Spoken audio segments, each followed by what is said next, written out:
अस्सलामुअलैकुम and good morning. Rising Pakistan को rising Pakistan में कहेंगे खुशामदीद।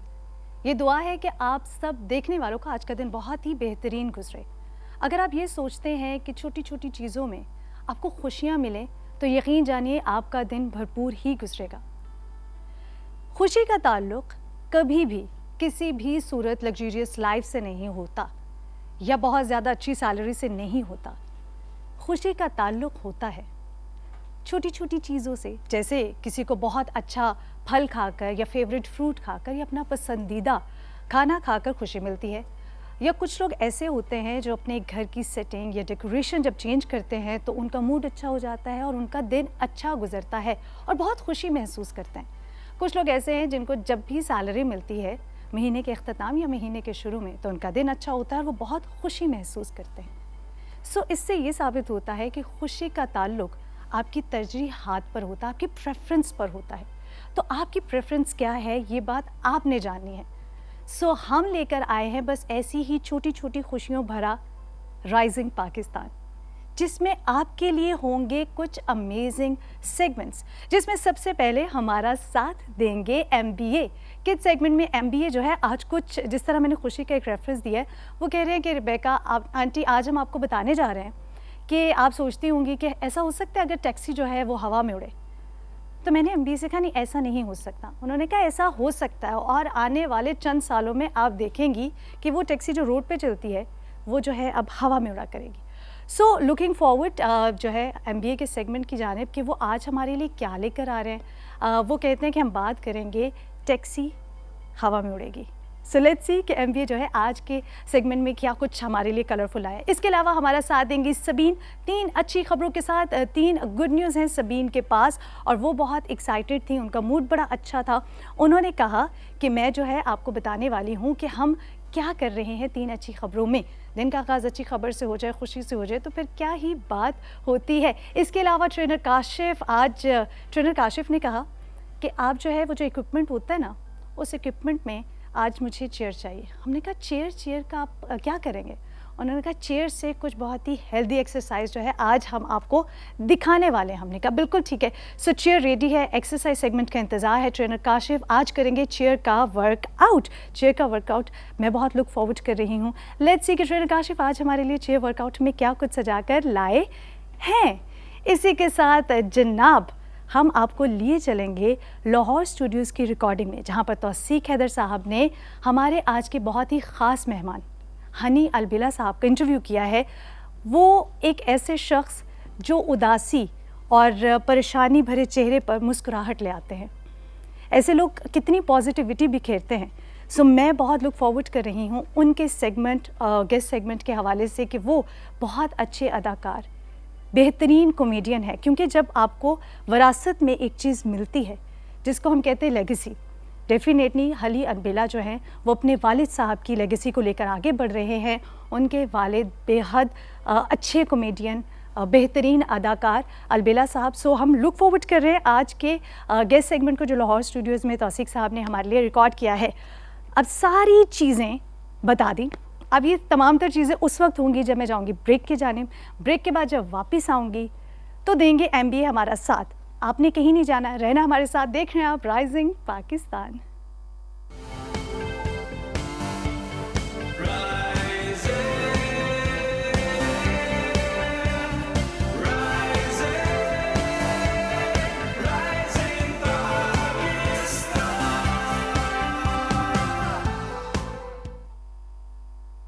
Welcome back to rising Pakistan. Rising Pakistan में एक बार फिर हम आपको खुशामदीद कहते हैं।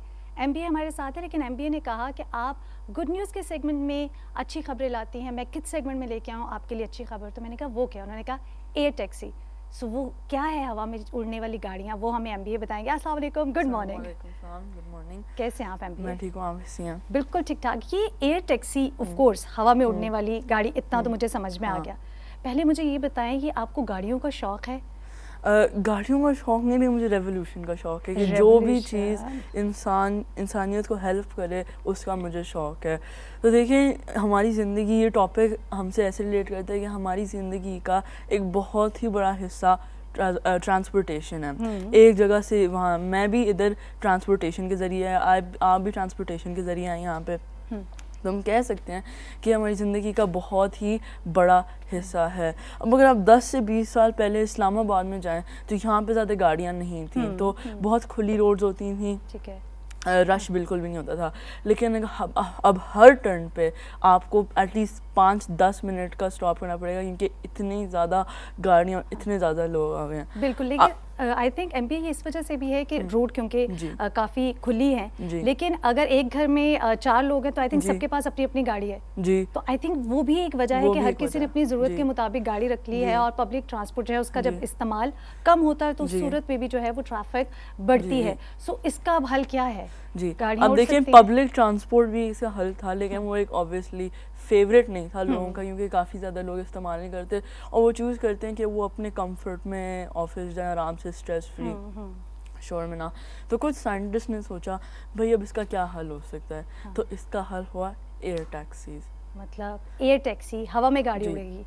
इसका नाम एयर टैक्सी है, लेकिन इसको बेसिकली हम कहेंगे एयर कार, क्योंकि ये खाली ये ना सिर्फ टैक्सी की शक्ल में आएंगी, लेकिन ये पर्सनल कार्स भी लोग खरीद पाएंगे। जो जी, तो आपकी जो है पहली स्लाइड एयर टैक्सी जी, ये देखिए, ये आप देख सकती हैं एक ट्रैफिक है, तो आप सोच सकती हैं कि आपने कहीं जाना हो, पहुंचना हो, आपकी बहुत ही इंपॉर्टेंट मीटिंग हो, और आप जैसे ही पहुंचने लगी हो तो ये सामने खड़ा हो, इतनी सारी ट्रैफिक। अच्छा, आपको पता कभी ऐसा हुआ है कि एमबी आप स्कूल जा रहे हैं और आपको रियलाइज हुआ अब देर हो गई है और ट्रैफिक की कंजंक्शन बहुत ज़्यादा है, तो फिर क्या होता है? वो तो पहले मुझसे नहीं होता, क्योंकि मैं स्कूल में कल चलो लेट है, वैसे भी शौक नहीं है मैं लेट हो जाऊँ तो खैर। लेकिन जब ये आया कि स्कूल के दरवाजे बंद करना शुरू कर देते थे वो लोग, वो 8 बजे बाद बंद कर देते, ये एब्सेंट मार्क होना शुरू हो जाते थे, मार्क होना शुरू हो जाते हैं, तो उस वक्त इतना खौफ आ रहा होता है, गुस्सा हो रहा होता है, और सबसे डेंजरस बात ये है कि ऐसी सिचुएशंस के अंदर लोग रैश ड्राइविंग करना शुरू हो जाते हैं। वो दूसरों का ख्याल भी रखते, अगर फैमिली है गाड़ी में उनका भी ख्याल नहीं रखते, और वो बस सोचते हैं हमने पहुंचना है, तो इसके अंदर वो बहुत ही अनसेफ ड्राइविंग करते हैं, जो ना सिर्फ उनको थ्रेटन करती है बल्कि बहुत और दूसरों लोगों के लिए भी थ्रेटनिंग है। बिल्कुल। सो वैसे ऐसा कभी कभी मेरे साथ भी होता है, मैं वैसे हमेशा वक्त पे निकलती हूँ, लेकिन कभी ट्रैफिक मिल जाए ना तो एक पैनिक, मुझे लगता है एक स्ट्रेस आपको वो तो मैं प्लान आउट करके ही जाते हैं कि अगर मैं 15 मिनट है तो मैं इतने बजे निकल जाऊंगा, लेकिन ट्रैफिक का पता नहीं होता कि बीच में ही कोई गाड़ी रोक ले और वो शुरू हो जाए जी। सो एमबीए की अगली स्लाइड क्या है? एक एयर बस जो है वो वर्क कर रहे हैं 300 किलोमीटर 1 घंटे में। अब अभी कुछ मैंने जैसे कहा टेक्निकल डिफ़िकल्टीज हैं जो ओवरकम करनी होंगी हमें इन केस हम एक प्रॉपर एयर टैक्सी जाएँ, क्योंकि अभी खाली 20 मिनट्स के लिए उड़ सकती हैं। ठीक है, ओके। और जो प्लान कर रहे हैं एयरबस और जो काफ़ी बहुत और कंपनीज हैं जो बना रही हैं ये, वो प्लान कर रही हैं कि हम 300 किलोमीटर्स इन 1 आवर चल पाएँ।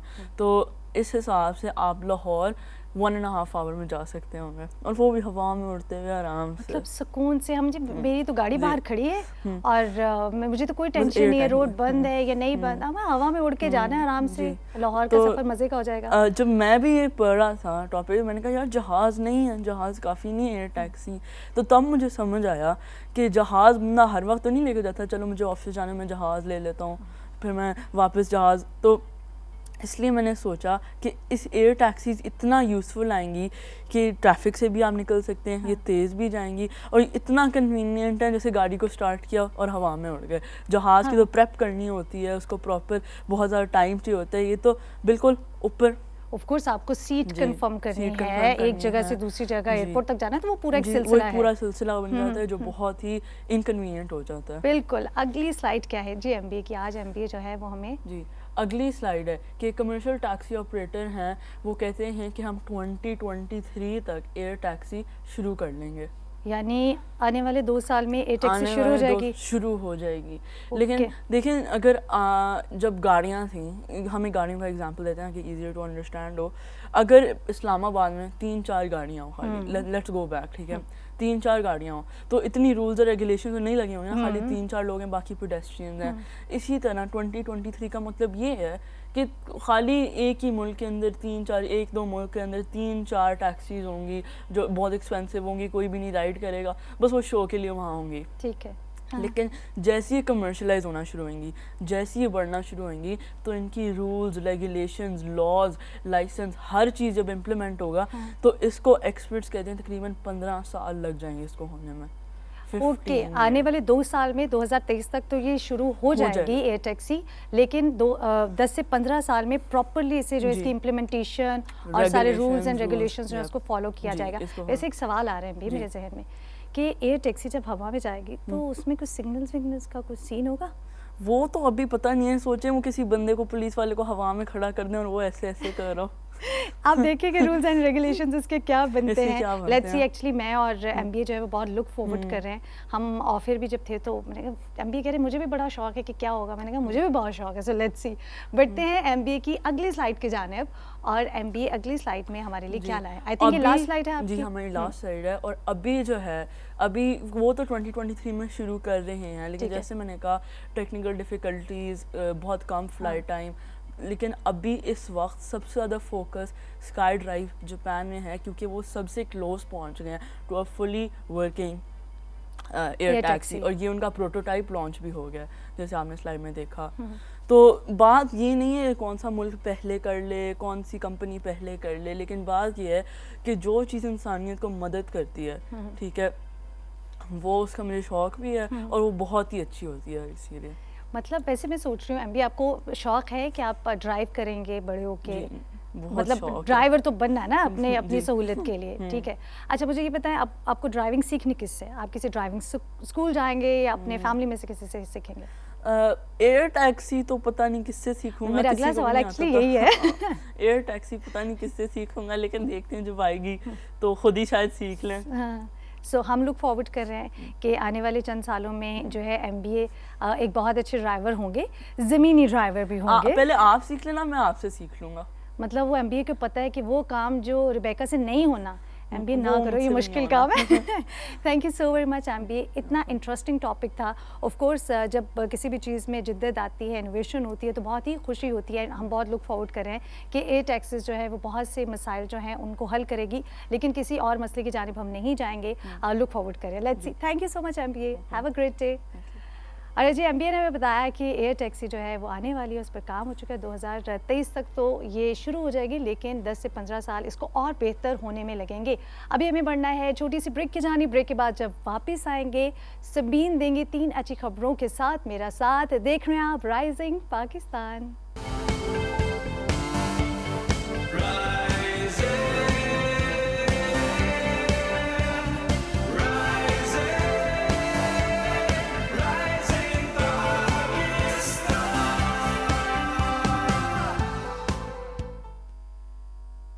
Welcome back to rising Pakistan. Rising Pakistan में एक बार फिर हम आपको खुशामदीद कहते हैं। कितना अच्छा लगता है अगर आपके पास कोई आए और आपको ये कहे कि मुझे कोई अच्छी खबर आपके साथ शेयर करनी है, गुड न्यूज़ है मेरे पास। तो जब तक वो गुड न्यूज़ आपको बता नहीं दी जाती, उस वक्त तक आप एक एक्साइटमेंट में, एक खुशी में रहते हैं, और बस एक वो ना दिल में होता है कि बस जल्दी से मुझे बता दिया जाए कि क्या अच्छी खबर है, क्या अच्छी बात जो है वो मुझे बताने जा रहा है वो कोई शख्स। सबीन ने हमें सुबह से कहा हुआ है कि 3 अच्छी खबरें हैं। मैंने कहा कोई बता देना, क्या नहीं, मैं तो ऑन एयर बताऊंगी। हमारे साथ मौजूद है सबीन। अस्सलाम वालेकुम एंड गुड मॉर्निंग। वालेकुम अस्सलाम। रिबेका कैसी हैं? मैं बिल्कुल ठीक ठाक। मैंने कहा कि डिस्क्रिमिनेशन नहीं होनी चाहिए ना, क्योंकि जब फैमिली मेंबर्स सारे होते हैं, ऑडियंस हमारी फैमिली, तो मैंने फिर डिसाइड किया कि मैं ये शेयर करूंगी इकट्ठे सबके साथ। मतलब लाइव एक ही बात, इक्वालिटी। कोई रिबेका को नहीं फेवर दिया कि कॉलीग है, दोस्त है तो मैं बता दूं, है ना? नहीं जी नहीं। लेकिन ये बहुत अच्छी बात है। हाँ। हमें तो ये बात बड़ी पसंद आई, तो मुझे लगता है मैं भी पिक करूंगी। अब नेक्स्ट जब मेरा सेगमेंट आएगा मैंने नहीं बताना। तो मैं जब पूछूंगी रिबेका मुझे बता दो, अच्छा मेकअप रूम में मेकअप करते हुए बता दो, रिबेका ने कहना मैंने नहीं बताना। मैंने नहीं बताना। जी सबीन, पहली अच्छी खबर। अच्छा जी, पहली खबर मेरे पास बहुत अच्छी है रिबेका। हम दोनों जब भी जिक्र करते हैं राइजिंग पाकिस्तान में वुमेन एम्पावरमेंट का, ख़वातीन की जब भी कोई बात आती है, स्पेशली जब स्टीरियोटाइप्स ब्रेक हो रहे होते हैं, तो हम लोग जो है वो बहुत फ़ख्र महसूस कर रहे होते हैं। आज की खबर भी इसी तरह से है कि पहले जो कुछ खेल थे वो मुंसलिक किए जाते थे जेंडर के ऊपर ना, जैसे ख़वातीन को कहा जाता था कि शायद वो क्रिकेट नहीं खेल सकेंगी, लेकिन अब हालात इस तरीके से बदल रहे हैं रिबेका कि ख़वातीन क्रिकेट तो खेलती हैं, उनकी क्रिकेट टीम्स भी हैं, अब इंटरनेशनल लेवल पे भी जाके खेलना शुरू हो गई हैं। गुड न्यूज़ ये है कि बलूचिस्तान से ताल्लुक़ रखने वाली पहली खातून क्रिकेट कोच जो हैं वो तैनात कर दी गई हैं, जो ख़वातीन खिलाड़ियों को अब तरबियत देती हैं, उनको वो ट्रेनिंग दे रही होती हैं। अच्छा, कोच खैरुन्निसा इनका नाम है, बलूचिस्तान से इनका ताल्लुक़ है। उन्होंने पीसीबी से बाकायदा जो है वो कोचिंग की ट्रेनिंग ली हुई है और अभी जो है इनके पास बलूचिस्तान से ताल्लुक़ रखने वाले खिलाड़ियों में जो है इनकी खासी तादाद इनके पास मौजूद है और सब नेशनल और इंटरनेशनल लेवल पर खेलने पर पुरअज़्म हैं और इनकी कोशिश ये है कि पाकिस्तान को हम किसी तरह से आगे लेकर जाए, पॉजिटिव इमेज और खेलों में जो है स्पेशली आगे लेके जाया जाए और जो स्टीरियोटाइप है ना कि नहीं ख़वातीन जो है नहीं बढ़ सकती, नहीं आगे जा सकती, उसको ब्रेक करना बहुत ज़रूरी होता है। समीन, जिस तरह हम अक्सर अपने इस सेगमेंट में ये बातें जो है वो शामिल करते हैं, ख़वातीन की एम्पावरमेंट के हवाले से जब कोई गुड न्यूज़ शामिल की जाती है तो वो बहुत खुशी होती है, लेकिन ख़ास तौर पर जब पाकिस्तान से ताल्लुक़ रखने वाली ख़वातीन जो है वो पाकिस्तान की नुमाइंदगी करती हैं किसी भी प्लेटफॉर्म पर, तो वो मुझे लगता है कि खुशी डबल ट्रिपल हो जाती है और एक मोटिवेशन जो है वो मिलती है, ख़ास तौर पर स्पोर्ट्स के हवाले से, क्योंकि पाकिस्तानी ख़वातीन जो है वो हर मैदान में हमें बहुत ही खूबसूरती से आगे बढ़ती हुई नज़र आती है, लेकिन जब ख़ास तौर पे स्पोर्ट्स की बात होती है जहाँ पर ज़रा सा ख़वातीन को समझा जाता है कि फ़िज़िकली इतनी फ़िटनेस से जो है वो नहीं शायद आगे बढ़ पा रही, तो वो बहुत खुशी होती है। बहुत खुशी होती है। अगली खबर मेरे पास और बहुत अच्छी है। कम्युनिटी सर्विस पे पाकिस्तान, आपको वैसे भी पता है कि इवन कोविड आया और बाकी भी अगर कोई मुश्किल आती है तो हमारी कौम बढ़ चढ़ के जो है वो आगे बढ़ती है और काम करती है। तो कम्युनिटी सर्विस से रिलेटेड ही एक मेरे पास न्यूज़ है कि तालीम, जैसे कि हम सबको पता है, अभी एक अगर आपने आगे बढ़ना है तो वो किसी भी कौम की तरक्की का जो मेन पिलर समझा जाता है उसको वो तालीम को समझा जाता है। लेकिन कुछ लोग ऐसे होते हैं रेबेका जो कि नहीं पढ़ पाते, उनके पास इतने वसाइल नहीं होते, लेकिन इर्द-गिर्द ऐसे लोग होते हैं जो कि उनका ख्याल रख रहे होते हैं। तो अभी मैं आपको बताने जाती हूँ, मिलवाती हूँ शबीना मुस्तफ़ा से, जो कि अपने गिराज में बच्चों को पढ़ाती हैं और बहुत ही अनोखे अंदाज से पढ़ाती हैं। एक जो आम स्कूलिंग होती है ना, एक वो होती है, एक होती है जहाँ पर आप डिफरेंट चीज़ें ऐड करते रहते हैं, जिसमें इनके पास बेसिकली म्यूज़िक टीचर भी हैं और एक डॉक्टर भी हैं जो कि बच्चों की ज़हनी और जिस्मानी नशोनुमा में मदद भी करते हैं। और ये जो है काफ़ी टाइम से अपने गिराज में बच्चों को है वो स्कूल की तरबियत जो है वो दे रही हैं, पढ़ा रही हैं। इसके अलावा यहाँ पढ़ाई के दौरान इस्तेमाल होने वाली तमाम जो अशिया हैं, ये एक गुड न्यूज़ के अंदर जो दूसरी गुड न्यूज़ हम हमेशा कहते हैं मिक्स हो जाती है, तो वो तमाम चीज़ें रिसाइकल भी की जाती हैं। उसका इस्तेमाल किस तरह किया जा सकता है, वो सारी टेक्निक्स भी यहाँ पर सिखाई जाती हैं। सो तमाम तर जो चीज़ें इस स्कूल में यूज़ हो रही हैं वो रिसाइकल्ड हैं और रिसाइकल ऑफ कोर्स उस पर रिसाइकलिंग के हवाले से बच्चों को गाइड भी किया जाता है और ये अपने घर के गैराज में बच्चों को पढ़ाती हैं। एग्जैक्टली। हाँ, कि अगर आपके पास सहूलियात नहीं है, अक्सर और बेशतर हम अपनी लाइफ में जो है ये कंप्लेन कर देते हैं कि सहूलतें उस तरह से नहीं थी, इस वजह से हम ये नहीं कर सके, तो थोड़ा सा मुश्किल हो जाता है।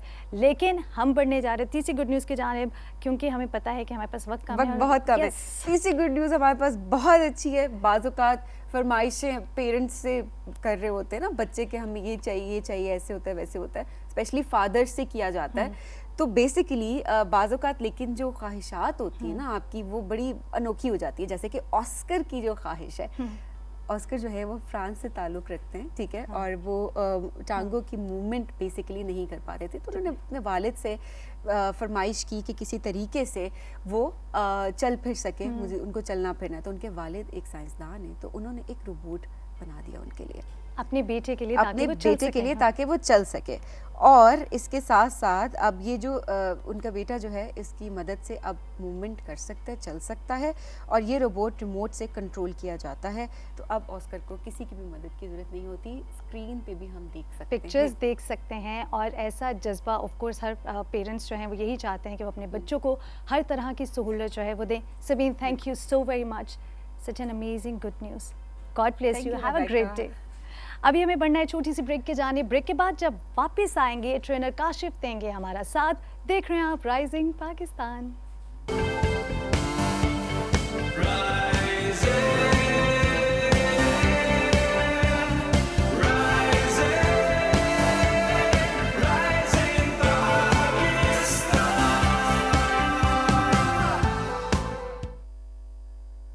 राइजिंग पाकिस्तान में आपको खुशामदीद कहते हैं।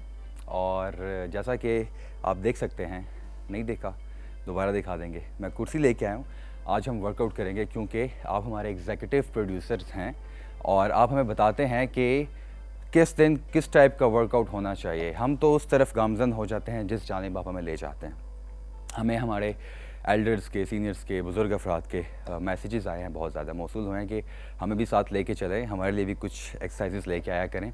तो आज स्पेशली वर्कआउट सब कर सकते हैं, लेकिन स्पेशली हमारे वो बुज़ुर्ग अफराद, हमारे बड़े, जो हमें आज वर्कआउट करते हुए देखेंगे, उसे फॉलो करने की कोशिश करेंगे। और हमारे व्हील चेयर बाउंड अफराद बाहम माजूरी, वो हमारे साथ वर्कआउट करेंगे। जो वर्जिश की हरकत आप कर सकें वो ज़रूर कीजिए, एफ़र्ट ना कीजिए। जो आप कंफर्टेबली कर सकते हैं आसानी से कर सकते हैं, जो नहीं कर सकते उसको रद्द कर दीजिए, उसको छोड़ दीजिए। हम शुरू करते हैं। हमने कुर्सी पे बैठ के आज का वर्कआउट का आगाज़ करना है और नहायत ही तहम्मुल मिजाजी से हमने वर्कआउट करना है। लाजमी नहीं है कि जो मेरी पेस है, जो मेरा बॉडी लैंग्वेज है, उस तरह की आपकी पेस भी होनी चाहिए। It does not matter. All matters is कि आपने क्या करना है, आपने उस वर्जिश की हरकत को उस तरीके से करने की कोशिश करनी है। आपकी अपनी पेस, आपकी अपनी स्पीड है। हमने क्या करना है, हमने सबसे पहले आराम से बैठना है। चाहें तो आप टेक लगा लीजिए, चाहे तो थोड़ा सा आगे खिसक जाइए। हाथों की पोजीशन ऐसे रख के ऑल द वे। अब आपने इमेजिन करना है कि आपने अपने हाथों पे कुछ पकड़ा है और लिफ्ट किया हुआ है, जिसकी टेंशन मसल्स के आपके ऊपर आ रही है, लेकिन आपने इंगेज रखना है। जैसे कि हमेशा कहता हूँ, इलास्टिक की तरह हमारे मसल्स होते हैं ना, इसको इंगेज रखना है आपने और सांस छोड़ना है माइंड बॉडी कनेक्शन के साथ। तो इमेजिन कीजिए अपने अपर बॉडी को, ये वाला हिस्सा सारा, कंधे, बाजू, chest area, back area involve हो रहा है। आपकी कमर और कोर एरिया भी इन्वॉल्व हो रहा है, क्योंकि आपने इंगेज किया हुआ है, स्टेबल किया हुआ अपनी कोर को। और इसके आपने 30 रेपिटेशंस करने हैं। कोशिश कीजिए कि आप 30 रेपिटेशंस यानी कि इस हरकत को 30 मरतबा कर सकें। और अगर आपकी तबीयत इजाज़त दे रही है 15 रेपिटेशंस करने की, तो 15 रेपिटेशंस कीजिए, 10 रेपिटेशंस कीजिए। उसके बाद आप ब्रेक लीजिए, तो उसको डिवाइड कर लीजिए। करने हमने 30 रेपिटेशंस हैं, तो अगर आपने 30 रेपिटेशंस करने हैं तो क्या करेंगे, आप उसको सेट्स में डिवाइड कर देंगे। मिसाल के तौर पे आपने अगर 10 रेपिटेशंस कर लिए हैं, फिर ब्रेक लेने 30 सेकंड्स की या 1 मिनट की, फिर दोबारा से सेकंड सेट किया, फिर थर्ड सेट किया। उस तरीके से आपने एक सेट के 3 सेट्स कर दिए, क्योंकि आपने ब्रेक डाउन कर दिया था, क्योंकि आपने रेपिटेशंस कर लिए थे। और यही चीज़ 2 मरतबा और रिपीट कीजिए, तो 3 सेट कंप्लीट हो जाएंगे, 9 मरतबा हो जाएगा। 30 सेकंड्स तक ब्रेक लीजिए, 1 मिनट तक ब्रेक लीजिए। इसके बाद हमने क्या करना है, इसके बाद हमने क्या करना है, हाथों की पोजीशन हमारी ये थी, अब हमने हाथों की पोजीशन ये करनी है, थोड़ी सी वाइड और अगेंस्ट जाना है। याद रहे कि ये हाथ ऐसे रहे। चाहें तो आप अपना ये कोर पे हाथ रख सकते हैं, वेस्ट एरिया पे, या कुर्सी को पकड़ सकते हैं और स्ट्रेच करना है इन मसल्स को, लिफ्ट करना है ऑल द वे, अपने कंधों को इन्वॉल्व करना है, बाजू के मसल्स को इन्वॉल्व करना है। Reach through against opposite direction में, यहाँ से आएंगे, एंगुलर जाएंगे, full extension, nice and control.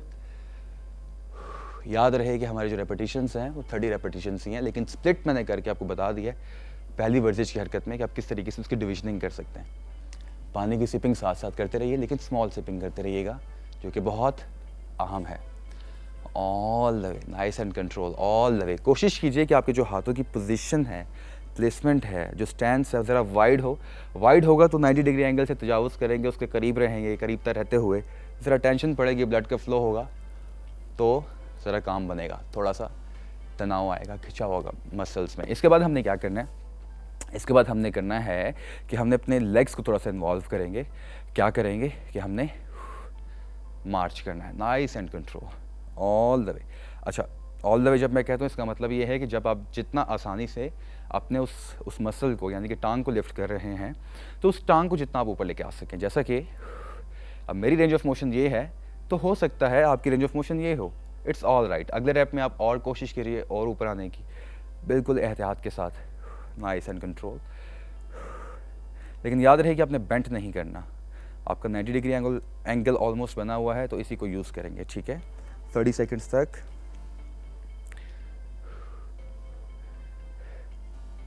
Full range of motion के साथ, नाइस एंड कंट्रोल।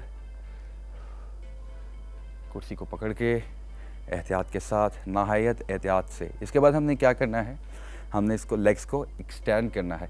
मैं चाहूँगा कि मेरे प्रोड्यूसर साहब मुझे जो देख रहे हैं इस वक्त और मुझे सुन भी रहे हैं कंट्रोल रूम में, मुझे बताइएगा ज़रा कान में कि इसके बाद हमारे पास है कौन नेक्स्ट सेगमेंट में जिनको हमने बुलाना है। काइंडली मुझे बताइएगा नेक्स्ट वर्जिश की हरकत पे चलते हैं, हम क्या करते हैं, फुल एक्सटेंड करेंगे, फुल एक्सटेंड, बेंड करेंगे, फुल एक्सटेंड,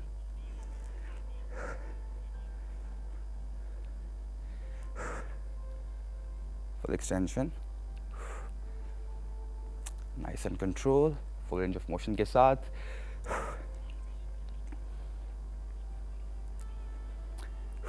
अब आप देखिएगा साथियों कि आप चाहें तो अपने जो पैर हैं वो ज़मीन पे रख सकते हैं और फिर एक्सटेंड करके वापस रख सकते हैं।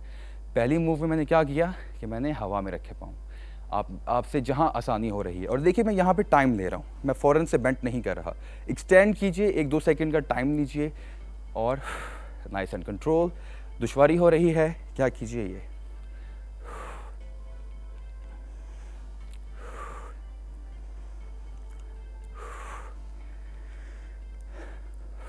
कंट्रोल, ठीक है। इसके बाद हमने क्या करना है, याद रहे 3 सेट्स करने हैं हमने और 30 रेपिटेशंस करने हैं, 30 सेकंड्स टू 1 मिनट का ब्रेक करना है। अब हमने क्या करना है, ऑपोजिट 180 ट्विस्ट लेना है।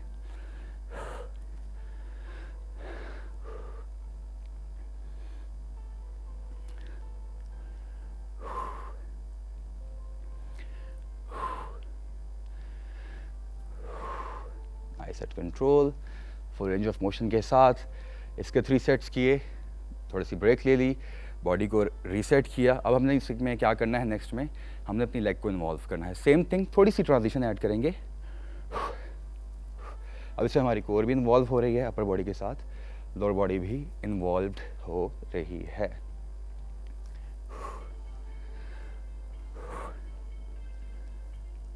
थर्टी सेकेंड्स की ब्रेक रहे, अगर आप चाहें तो पानी की सिपिंग याद रहे, और 30 रेपिटेशंस 3 सेट्स के साथ। इसके बाद हमने क्या करना है, हमने हाथों को फुल एक्सटेंड करना है और हमने ज़रा हम कैमरा 4 पे जाएंगे, एग्जैक्टली, थैंक यू, ऐसे पकड़ेंगे और नाइस एंड कंट्रोल। जैसे आपने लैट पुल बारबेल को पकड़ा हुआ है किसी चीज़ को, एंड आप उसको नीचे की जानिब खींच रहे हैं और फिर आप उसको लेट को जाने दीजिए ऊपर की जानिब।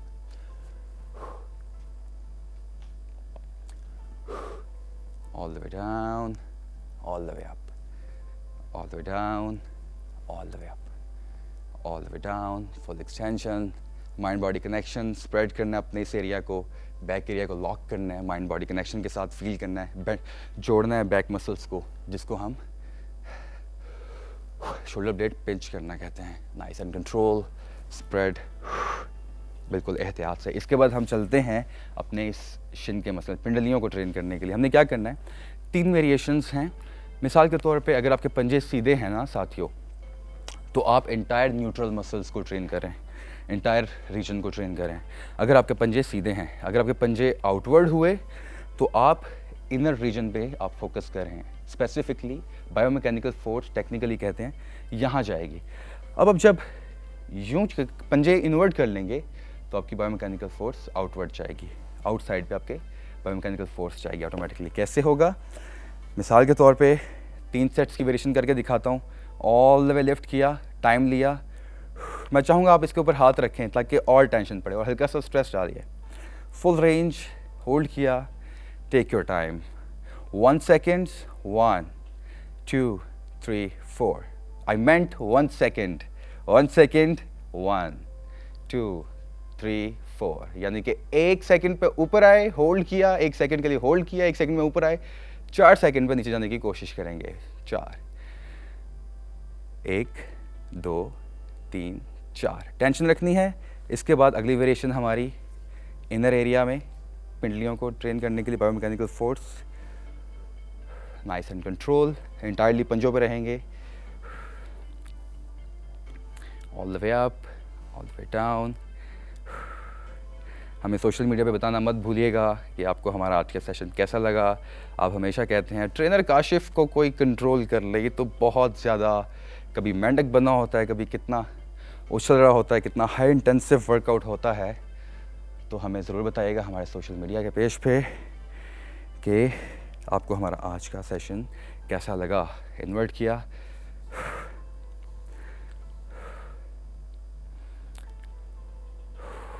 Nice and control, all the way up.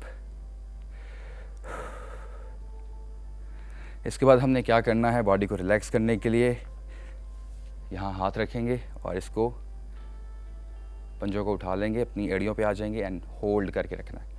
Muscles को होल्ड किया फॉर गुड 30 सेकेंड्स। 30 सेकेंड्स तक के लिए हमने होल्ड करना है अपने इस मसल को। रिलैक्स फील करेंगे आप, सांस लेते रहिए, नाइस एंड कंट्रोल। 30 सेकेंड्स तक 3 सेट्स करने हैं।